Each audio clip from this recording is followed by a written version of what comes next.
今天买了一块猪肝，38一斤，这一块买了20块钱，感觉好贵哦。洗干净了之后切成片。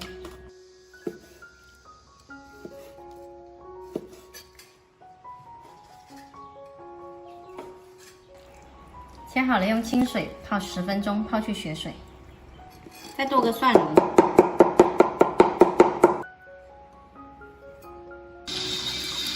猪肝泡好了之后，再冲洗一下，然后把水沥干。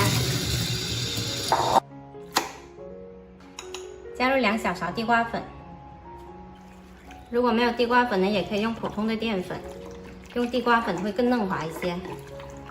搅拌均匀后腌制10分钟。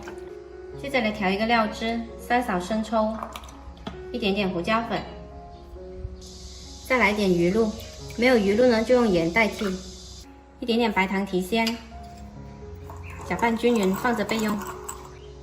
我们来起锅热油，把猪肝放进来煎，全部摊平。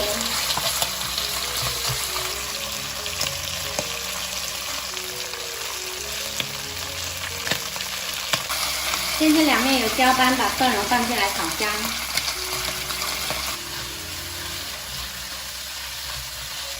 接着淋入料汁，快速翻炒均匀。汤汁收干了就可以出锅。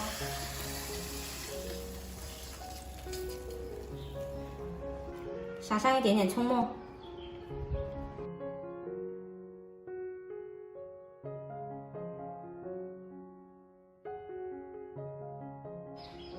又嫩又香的南煎猪肝就做好啦，喜欢的朋友可以试一下哦。